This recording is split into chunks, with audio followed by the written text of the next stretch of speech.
안녕하십니까. 김경국TV 시작하겠습니다. 문재인 전 대통령의 전사위 서창호 씨의 특혜 취업 의혹을 수사 중인 전주지검이 문 전 대통령의 딸 문다혜 씨에게 소환을 통보했습니다. 그런 가운데 문다혜는 결국 사기 혐의로까지 검찰의 수사를 받게 될 것으로 보인다, 이런 소식 전해드립니다. 방송에 앞서서 구독과 좋아요 그리고 알림 설정은 저에게 큰 힘이 된다는 말씀드립니다. 문다혜 씨는 SNS 계정을 통해서 마치 가만히 있다가 억울하게 돌에 맞은 개구리인 것처럼 그렇게 자기 자신을 묘사했죠.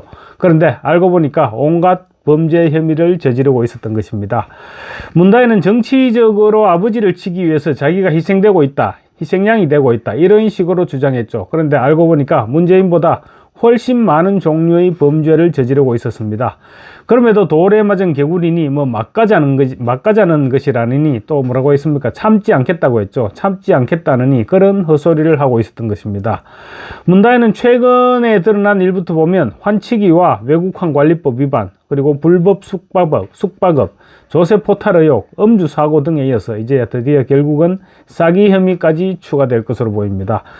또 여기에다 전 남편 서창호 씨의 불법 취업과 관련한 의혹, 그리고 영등포구 오피스텔과 제주도 별장으로 알려졌죠. 제주도 주택 매입과 관련한 자금 출처 규명 과정에서 또 다른 혐의가 드러날 가능성도 높아 보입니다. 문다혜의 사기죄와 관련해서 문다혜는 기부를 내세워 2022년 연말 자선 모금 행사를 열었는데 모금액을 기부하겠다고 밝혔던 단체에 끝내 기부하지 않았던 것으로 드러나서 먹튀 의혹이 제기되고 있습니다. 문다혜는 지난 2022년 12월 자신이 운영하는 다다 프로젝트 주관으로 다다스 체리티 2022 미스테리 바자 행사를 진행했습니다. 문재인 전 대통령 퇴임 후 6개월 만에 개최했던 자선 바자회였는데 일주일간 진행된 전형적인 연말 자선 행사였습니다. 바자회는 경매를 중심으로 진행됐고 35명의 작가가 다다 프로젝트에 기부한 소품과 작품을 20만원부터 입찰해서 가장 높은 금액을 적은 입찰자가 작품을 가져가는 방식이었습니다.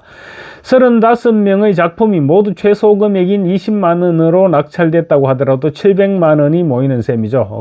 그런데 그랬을 리는 없을 것 같고 문재인 전 대통령 퇴임 직후였습니다. 그래서 문재인 후광 효과도 있고 해서 아마도 적지 않은 금액이 모금되지 않았을까, 그렇게 추측되고 있습니다.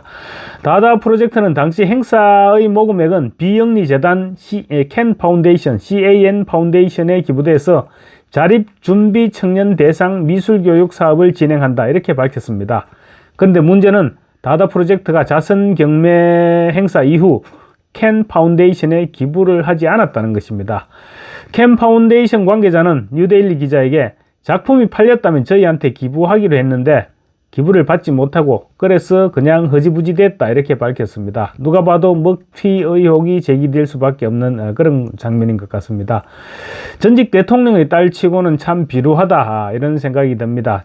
자선 바자회를 한다고 모금해놓고 기부하지 않았다면 사기 가운데서도 지저분한 사기죠. 그런데 만약에 자선 바자회를 한다고 행사를 기획해놓고 물건을 팔지 못했다면 그건 또 능력이 없다, 이런 소리를 듣게 되겠죠. 국민의힘 유상범 의원은 21일 대검찰청에 대한 법사위 국정감사에서 심우정 검찰총장에게 미술품 자선 경매 행사를 하고 기부하지 않았다면 사기죄가 아니냐, 이렇게 물었습니다. 심우정 검찰총장은 당연히 사기죄에 해당한다면서 고발이 접수되면 수사를 검토하겠다고 밝혔습니다.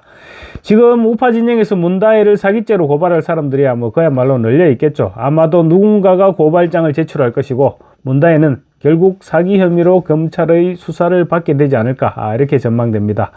문다혜는 돈 욕심이 각별하다는 지적을 받아왔습니다. 아버지 문 전 대통령이 파양했던 개 달력을 팔아서 수입을 올리기도 했고 또 평산마을 책방에 굿즈를 팔아서 올리는 수익도 지금 확실한 용처를 밝히지 않고 있습니다.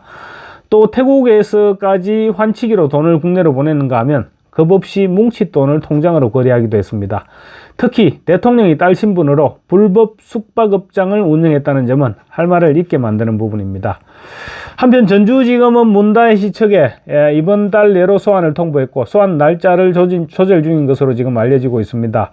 문다혜 씨가 소환에 응할지 여부는 아직 불투명합니다. 그렇지만 소환에 불응할 경우 국민적 여론 비난을 감당할 수 없을 것이고 결국은 소환에 응하게 될 것입니다.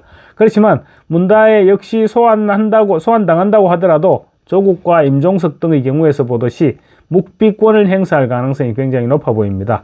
사실 문다혜 입장에서 판단한다면 아마도 할 말이 그렇게 많지 않을 것이기 때문입니다. 입을 열게 되면 거짓말을 해야 될 것이고 또 그러다 보면 말이 꼬일 수밖에 없습니다. 서창호 씨 특혜 취업 의혹과 관련한 다른 참고인들처럼 그래서 입을 닫지 않을까 이렇게 전망할 수 있을 것 같습니다. 그런데 문재인 전 대통령은 자기 가족들과 관련해서 이렇게 온갖 혐의들이 지금 드러나고 있고 심지어 딸 다혜 씨는 자기가 대통령 재임 기간 중 살인행위라고 했던 음주운전으로 사고를 냈음에도 불구하고 아직까지 미안하다는 대국민 사과 한마디 하지 않고 있습니다. 문 전 대통령에게 양심이라든가 이런 부분을 기대했던 것은 아니지만 그래도 너무하다 이런 생각을 지울 수가 없습니다. 감사합니다.